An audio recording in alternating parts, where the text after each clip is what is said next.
My name is Preston Clark, and I have decided to do my standards project on the Distance Education and Training Council. As technology has increased, more and more institutions have started to offer distance education programs. More and more students have started to take advantage of online learning. As a result, online learning has exploded over the past few years. Let's take a look at exactly what the DETC accreditation is. The DETC accreditation is an institution-wide source of nationally recognized accreditation that covers all distance study activities of the institution. It is unique in American accreditation because it is based upon a method of delivery, instruction, rather than on geographical location, educational level, or subject matter discipline. It covers all programs, courses, and distance study endeavors of an institution, including degree, non-degree, vocational, and avocational programs. The Accrediting Commission of the DETC provides distance study institutions with a single source of nationally recognized accreditation, all the way from kindergarten through the professional doctorate degree levels. Each accredited institution must voluntarily meet all the standards and policies for accreditation. There are 51 accreditation standards and 57 business standards. These standards are organized into topics which in summary state that an institution must have a clearly defined and stated mission and goals, offer adequate student support services, have qualified faculty and competent administrators and staff, have fair and equitable tuition and refund policies, conduct continuous research and self-improvement studies. With the prevalence of online learning increasing every year, it is important for institutions to operate distance education programs to go through the accreditation process just like traditional institutions.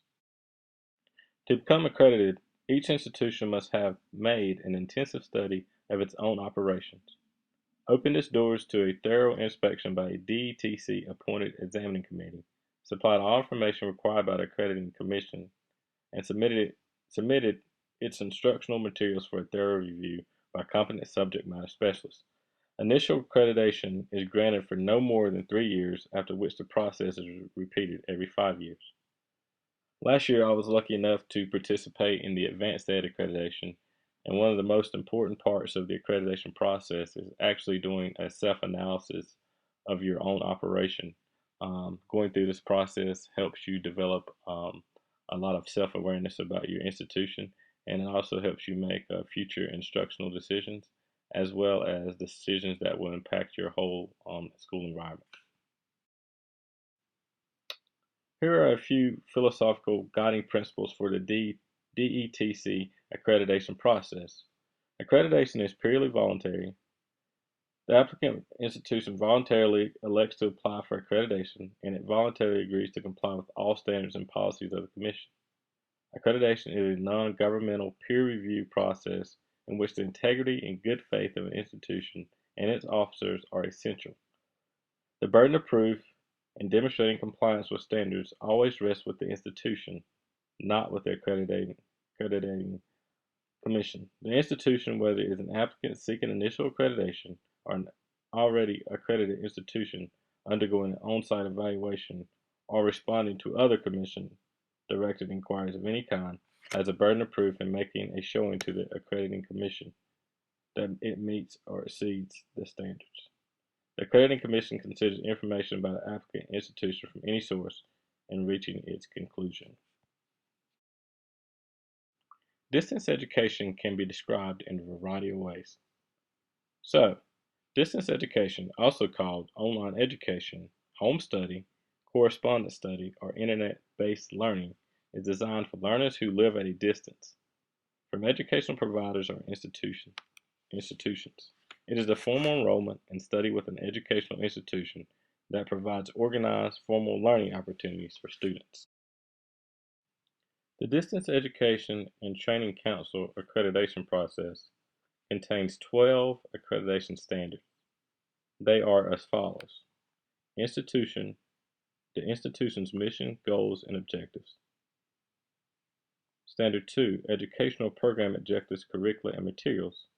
Standard 3, educational services. Standard 4, student support services. Standard 5, student achievement and satisfaction. Standard 6, qualifications and duties of owners, governing board members, officials, administrators, instructors, faculty, and staff, and reputation of institution. Standard 7, admissions and practices and enrollment agreements. Standard 8, advertising, promotional literature, and recruitment personnel. Standard 9, financial responsibility. Standard 10, tuition policies, collection procedures, and cancellations and refunds. Standard 11, facilities, equipment, supplies, and record protection. And Standard 12, research and self-improvement. These are the 12 topical standards, with there being 51 substandards. In the Distance Education and Training Council accreditation standards, there are 3 substandards that address technology, with the first being Substandard 2I, Curriculum Delivery. Online or written instructional materials are appropriately presented. Online materials must fit the content and are delivered using readily available, reliable technology. Institutional prepared materials must be key to the reading competence of the students in the program and be legibly reproduced. Standard 2K, Educational Media and Learning Resources. Learning resources for the faculty and students must be available and appropriate to the level and scope of program offerings. Program designers and our faculty instructors make effective use of appropriate teaching aids and learning resources, including educational media and supplemental instructional aids, in creating programs and in teaching students. The institution makes effective provisions for students to access learning resources and libraries that are appropriate for the attainment of program learning outcomes. And Standard 3F, appropriate technology. The institution uses appropriate and readily accessible technology to optimize interaction between the institution and the learner and enhance instructional and educational services. While all of these standards are important that address technology, I would say the last standard, 3F, is the most important, because in a distance education program, the institution must rely on appropriate technology because it is your main source of communication, and you are so much more dependent on it than in a traditional institution where you are on campus. Being away from campus, as we are in this class, you depend heavily on the technology to take part in the course. Making sure that the curriculum is delivered appropriately online and making sure that the materials fit is very important, and making sure that technology is reliable is extremely important. If the technology is not reliable, then it will almost surely impact the class, and it will impact the learning process for students within the class.